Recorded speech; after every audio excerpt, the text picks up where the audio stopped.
년 새해를 하나님 안에서 시작하신 여러분들에게 하나님의 사랑과 은혜가 풍성히 임하시기를 간절히 빕니다.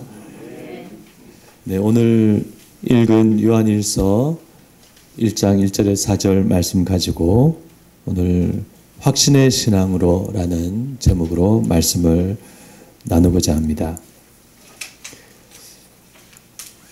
사람이 젊을 때에는 자기 삶의 규모가 없다가 나이가 들고 연륜이 생기면 자기 삶의 나름의 규모와 형식이 갖추어지게 됩니다. 물건을 하나 사더라도 자기만의 방식이 있고 또 일을 하거나 쉴 때에도 자기만의 방법이 있게 됩니다. 새해를 맞이할 때도 젊을 때는 그저 친구들과 즐겁게 놀면서 연말을 보내고 새해를 맞이하곤 하지만 나이가 들면 연말 연시를 보내고 새해를 맞는 자기만의 방법이 있게 됩니다. 하나님을 모르는 분들 중에는 새해 일출을 보러 멀리 가는 분들이 있죠. 그 추운 날 일출을 보러 전날 출발을 해서 또 당일 새벽에 일어나 일출 장소로 갑니다. 해가 뜨기까지 짧게는 30분 넘게 기다리다가 해가 뜨면 자기 마음의 염원을 담아서 기원을 합니다. 해가 뜨고 기원을 하는 그 시간은 겨우 몇 분밖에 안 되지만 그래도 그것을 자기만의 새해 맞이 방법으로 해마다 지킵니다. 그리고 기분 좋게 아침을 먹고 그날 하루를 보내고 집으로 돌아오는 것이죠. 비록 이와 같은 모습 안에는 미신과 같은 잘못된 것이 있겠지만 그러나 사람이 어떤 의미 있는 시간을 의미 있게 보내기 위해 그렇게 한다는 것은 규모 있는 자기 삶의 격조를 높이는 일입니다. 그런 점에서 하나님을 믿고 예수님을 믿는 우리도 의미 있는 시간을 의미 있게 보내는 우리의 형식과 방법이 있어야 하겠습니다. 신앙은 본질이 중요하지만 그러나 본질만 중요한 것이 아니라 그에 걸맞는 형식과 방법도 꼭 필요합니다. 우리의 신앙의 본질과 내용을 가지면서 동시에 좋은 형식과 방법을 가질 때 우리 신앙은 균형 잡힌 훌륭한 신앙이 될 수 있습니다. 그러면 우리 믿는 자들이 새해를 맞이하는 것과 같은 중요하고 의미 있는 시간을 보내는 가장 일반적인 방법은 무엇일까요? 네, 그것은 예배입니다. 우리는 새해를 맞아서 일출을 보러 가거나 소원을 빌러 가거나 여행을 가거나 하지 않고 하나님께 그 첫 시간을 예배로 드립니다. 구약적으로 말하면 하나님께 제단을 쌓는 것이죠. 하나님께 제단을 쌓아 여호와의 이름을 부르는 것입니다.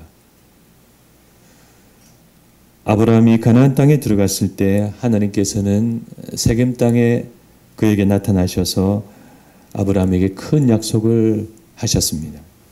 그러자 아브라함은 그곳에서 제단을 쌓았습니다. 그곳은 의미 있는 장소이고 그 시간은 의미 있는 시간이었기 때문입니다. 그리고 아브라함은 자신의 장막을 옮겨 새로운 장소로 갈 때마다 그 낯설고 두려운 곳에서 제단을 쌓고 여호와의 이름을 불렀습니다. 이와 같은 아브라함의 모습은 우리에게 좋은 신앙의 모범과 형식을 보여줍니다. 그래서 우리도 새로운 시간으로 들어가고 새로운 장소로 옮겨가고 중요한 일을 시작하고 갈림길에 서고 변곡점에 설 때마다 제단을 쌓고 예배를 드리고 그분의 이름을 불러야 하겠습니다. 그것은 우리 신앙의 좋은 형식과 방법이라 할 수 있습니다. 잠들기 전에 기도를 하는 것도 틈틈이 성경을 읽고 찬양을 듣는 것도 감사할 때마다 하나님께 자기 입술로 감사 고백을 하고 작은 감사헌금을 드리는 것도 좋습니다. 우리에게는 이와 같은 신앙의 형식과 방법이 필요합니다. 오늘 우리가 지금 드리고 있는 이 첫 예배도 동일한 의미인 줄 믿습니다. 우리는 어제 송구영신 기도회를 드리고 오늘 예배를 드립니다. 우리 믿는 사람들은 이런 방법으로 하나님 안에서 한 해를 시작하는 것입니다. 하나님께서 이렇게 하나님 안에서 새해를 시작하고자 하는 우리 모두에게 그 은혜와 복을 내려주시길 축원합니다.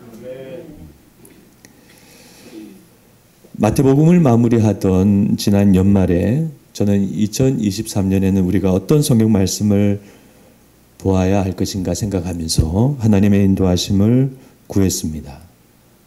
그 결과 하나님의 인도하심 속에 우리가 오늘 읽은 요한일서 말씀을 선택하게 되었습니다. 요한일서 말씀을 선택하게 된 것은 최근 제가 한 사람의 목사로서 어떤 큰 위기감과 문제의식을 느꼈기 때문입니다.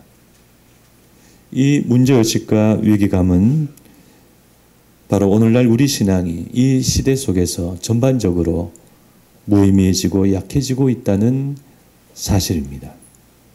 신앙은 교회 바깥으로는 무의미해지고 안으로는 급격히 우리 안에서 약화되고 있습니다. 물론 이것은 어제 오늘의 일이 아니죠. 그리고 우리 모두가 잘 알고 있는 문제입니다. 그런데 저는 이 문제를 최근 들어 그 어느 때보다도 부쩍 크고 심각하게 느끼게 되었습니다. 제가 사실 최근까지 주로 생각하고 염려했던 신앙 문제는 개혁이었습니다. 우리의 신앙과 교회의 개혁 문제. 저는 이 문제를 신앙에 눈을 뜨고 신학교를 다닐 때부터 주로 많이 고민하고 생각해 왔습니다. 우리 교회와 신앙이 성경 말씀과 얼마나 떨어져 있는가? 무엇이 잘못되었는가? 그래서 어떻게 이 문제를 개혁하고 회복할 수 있는가? 주로 여기에 저의 관심이 있었습니다. 그래서 저는 여러분들이 보시기에는 어떤지 모르겠지만 제가 보기보다는 매우 개혁적이고 그런 개혁적인 신앙과 마인드를 가지고 있는 그런 목사 중 한 사람입니다.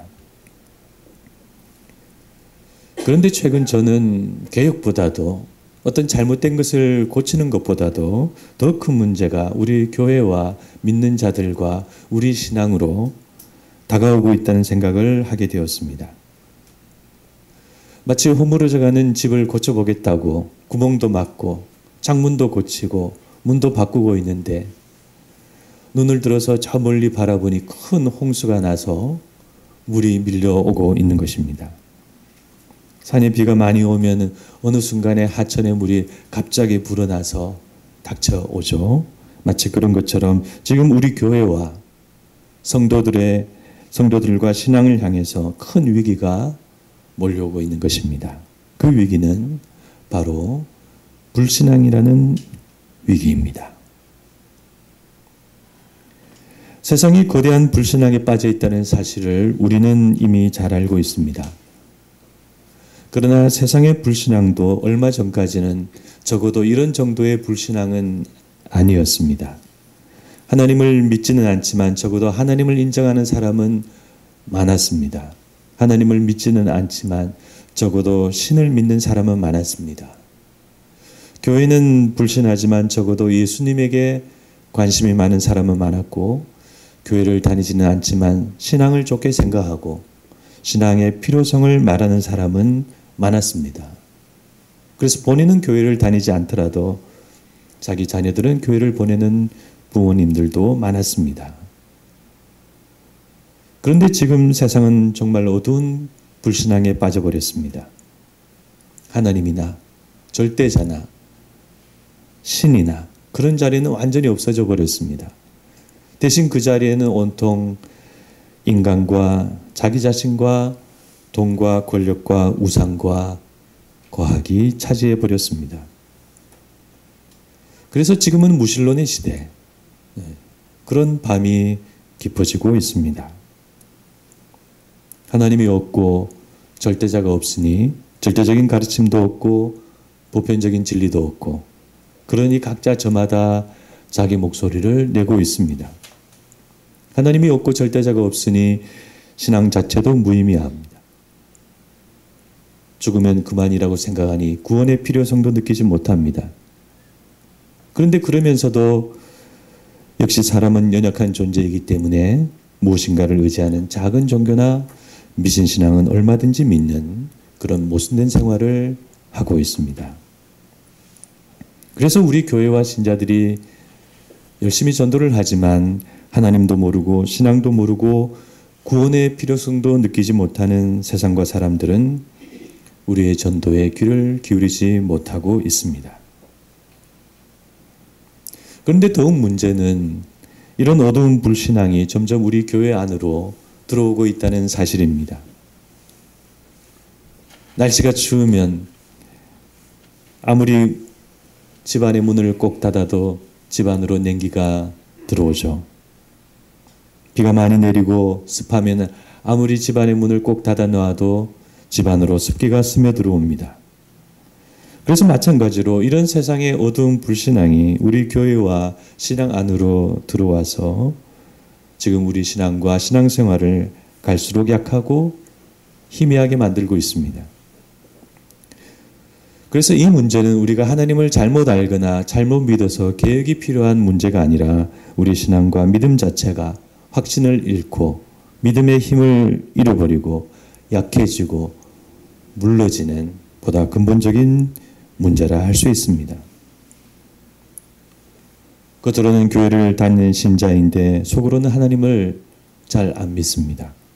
하나님을 잘 안 믿고 또 잘 안 믿어지니까 비록 신자라도 보이지 않는 하나님보다는 보이는 돈이나 현실을 더 중요하게 여기며 살아갑니다.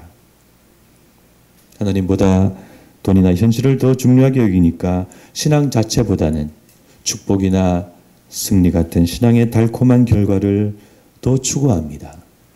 그래서 무조건 잘 되는 것이 좋은 신앙이 아닌가 그렇게 생각하는 신자들도 많습니다.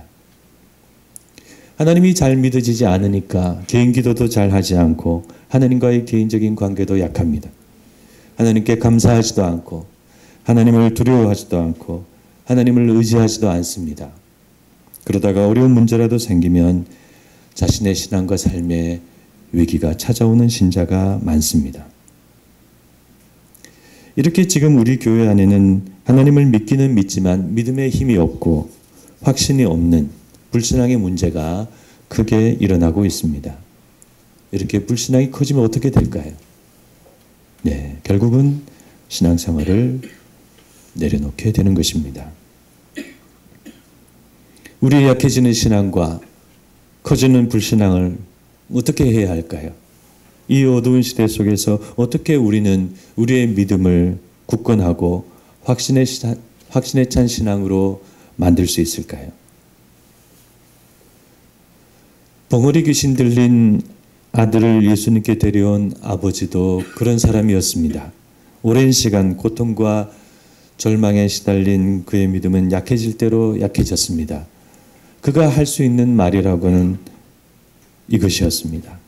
무엇을 하실 수 있거든 우리를 불쌍히 여기사 도와주옵소서. 예수님은 그때 그 사람의 믿음을 보셨습니다. 그 사람의 믿음은 신앙과 불신앙을 오가는 신락 같은 그런 믿음만을 가지고 있었습니다. 그때 예수님께서 그에게 무엇을 하셨습니까? 네, 굉장히 강한 말씀을 하셨습니다. 할 수 있거든이 무슨 말이냐?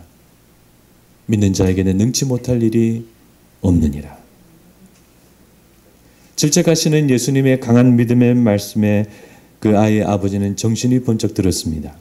그리고 소리를 지르면서 나의 믿음 없는 것을 도와주옵소서라고 외치게 됩니다.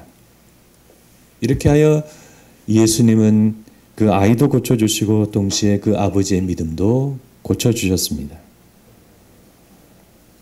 우리의 연약한 믿음과 불신앙을 오가는 믿음과 어두운 믿음은 어떻게 고쳐질 수 있을까요? 네, 우리는 믿음의 원형을 만나야 합니다. 우리 믿음의 근본 되시고 본질 되시고 하나님을 아버지라 부르시고 우리에게 하나님을 그렇게 아버지라고 부르라고 가르쳐 주신 예수님을 만나야 합니다. 우리 믿음의 불이 꺼질 때 우리는 꺼지지 않는 믿음의 불이 되시는 예수님께 나아가 우리 믿음의 불을 다시 살려야 합니다. 그분을 만나고 그분의 말씀을 듣고 때로는 질책도 받고 저는 여러분을 질책하지 못하지만 여러분들은 주님 앞에 나아가 직접 그분으로부터 질책을 받으시고 믿음을 회복하시기를 바랍니다. 그러므로 예수님께 나아가시기를 바랍니다. 말씀 생활을 통해 나아가시고 기도 생활을 통해 나아가시고 의롭고 정직한 생활을 통해 나아가시고 헌신하는 생활을 통해 나아가시고 2023년은 그런 새로운 믿음의 한 해가 되시기를 바랍니다. 예수님은 자기에게 그렇게 나오는 자를 책임져 주시기 때문에 우리 믿음은 회복될 줄 믿습니다. 이런 점에서 오늘 본문 말씀도 우리에게 큰 믿음을 주고 확신을 주는 말씀입니다. 오늘 말씀은 너무도 생생한 믿음을 말씀하는 말씀입니다. 그리고 우리 기독교의 믿음이라는 것이 어떤 믿음인지를 잘 말씀하고 있습니다. 태초부터 있는 생명의 말씀에 관하여는 우리가 들은 바요, 눈으로 본 바요, 자세히 보고 우리의 손으로 만진 바라. 우리가 보고 들은 바를 너희에게도 전함은. 단지 이 말씀 몇 줄만을 읽기만 해도 우리 마음에 믿음이 들어오는 감동을 받게 됩니다. 태초부터 있는 생명의 말씀, 이분은 누구일까요? 네, 예수님입니다. 예수님은 말씀이신데 생명의 말씀이시라는 겁니다. 요한일서가 예수님을 이렇게 표현하는 것은 요한일서가 요한복음을 바탕으로 말씀하고 있다는 것을 의미합니다. 우리는 요한복음 1장 1절 말씀을 잘 알죠. 태초에 말씀이 계시니라. 이 말씀이 하나님과 함께 계셨으니 이 말씀은 곧 하나님이시라. 그래서 요한일서를 쓰는 이 저자는 우리가 대체로 이분을 사도 요한으로 알고 있죠.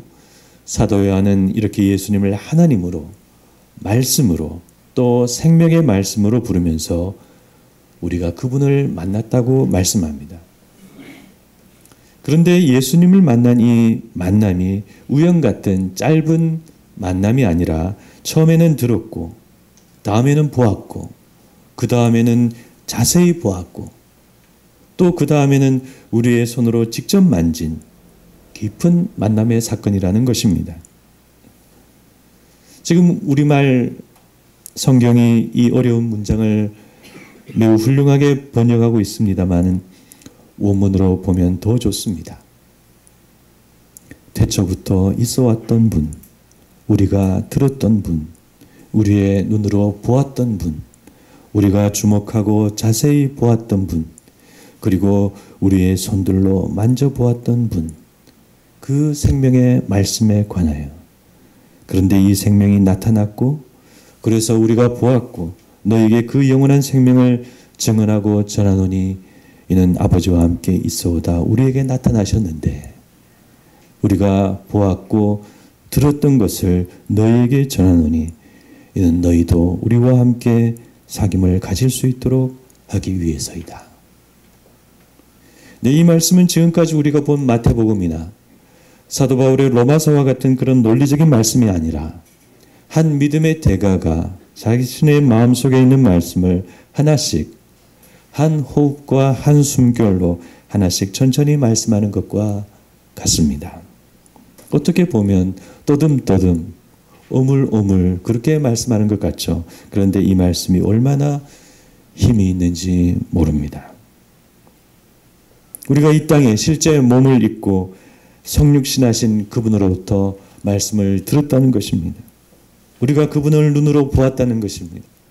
또 그냥 본 것이 아니라 우리 눈으로 자세히 주목해서 보았다는 것입니다. 그리고 우리의 손들로 그분을 직접 만져보았다는 것입니다. 손으로 만졌다는 것은 이 손으로만 만졌다는 의미가 아니라 우리의 모든 감각과 기관으로 그분과 전인적으로 접촉했다는 의미입니다. 그래서 사도 요한의 이 말씀은 우리가 우리에게 나타나신 예수님을 우리의 귀와 눈과 생각과 지성과 모든 감각으로 그분을 확실하게 만났다는 의미입니다. 그리고 우리가 그렇게 만난 그분을 너희에게 전해준다는 말씀입니다. 우리가 하나님에 대한 믿음과 예수님에 대한 믿음이 약해지는 이유 중 하나는 하나님이 지금도 정말 살아계시는가? 예수님이 정말 역사 속에 이 땅 가운데 성육신하셔서 놀라운 일을 행하셨는가? 그 실제성과 역사성이 희미해지기 때문입니다. 그 실제성과 역사성이 희미해지면 우리 신앙은 현실과 분리되고 현실성을 잃어버리고 약해지게 됩니다. 예수님은 신성을 가지신 하나님이시죠. 사도 요한이 앞서 쓴 요한복음은 예수님의 신성을 강조하고 예수님을 영광의 주님으로 높였습니다. 그런데 그와 같은 요한복음의 말씀을 잘못 이해하는 자들이 나타나서 당시 교회의 믿음을 영광의 주님, 구원의 주님만 바라보는 영적인 믿음으로 그 믿음을 전락시켜 버렸습니다. 이에 사도 요한은 이 요한일서를 통해서 예수님의 인성과 그분의 성육신과 실제성을 강조하면서 우리에게 나타나신 그분을 실제로 믿는 현실적인 믿음, 확실한 믿음, 실제적인 믿음을 강조하게 된 것입니다. 그렇습니다. 우리가 예수님을 신성을 가지신 하나님으로만 이해하면 실제로 제자들과 함께 식사하시고 가르치시고 권력자들과 싸우시고 고난을 당하시고 십자가를 지신 이 땅에 오신 예수님을 잃어버리게 됩니다. 그 치열하신 예수님의 삶을 잃어버리고 고난의 실제 십자가도 잃어버리게 됩니다. 우리를 구원하는 구원의 십자가는 남겠죠.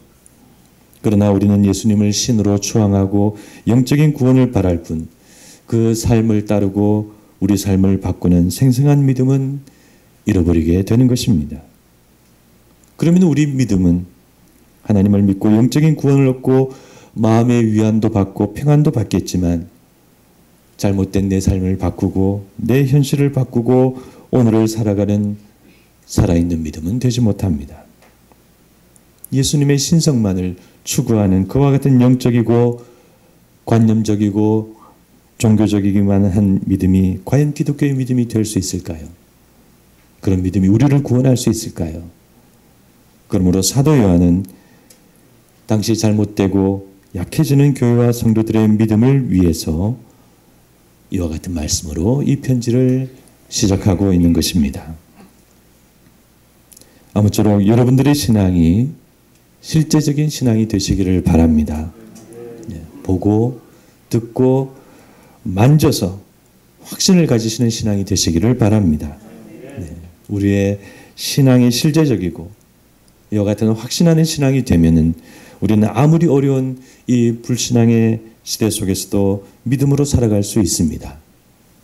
여러분의 삶이 어렵다고 믿음을 잃지 마시기를 바랍니다. 기도를 해도 기도응답이 없다고 믿음을 잃지 마시기를 바랍니다.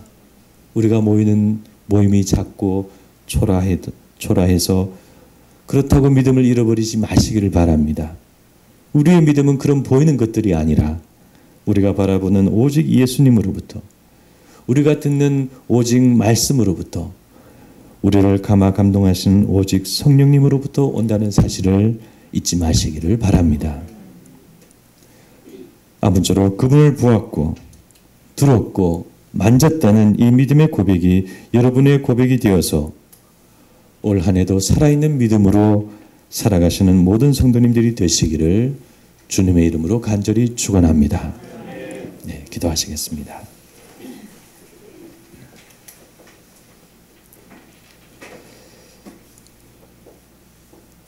하나님 아버지, 우리는 지금 어려운 시대를 살아가고 있습니다.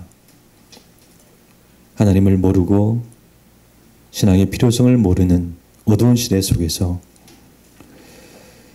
지금 하나님을 믿는 우리의 신앙마저도 약해지고 어려워지고 있습니다. 하나님, 우리의 믿음이 어두워지지 않도록 붙들어 주시기를 원합니다.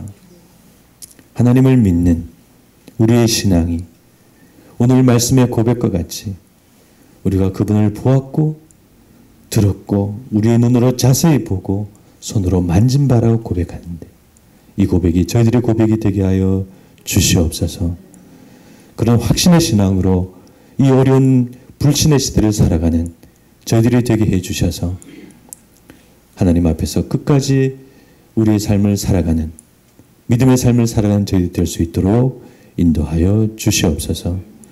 우리 드리핀 믿음찬 교회의 성도님들은 올 한 해도 믿음으로 승리하는 분들이 다 될 수 있도록 인도하여 주시옵소서.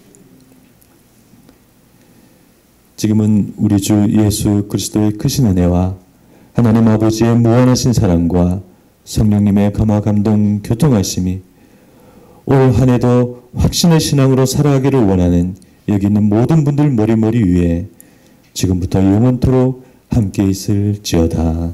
아멘.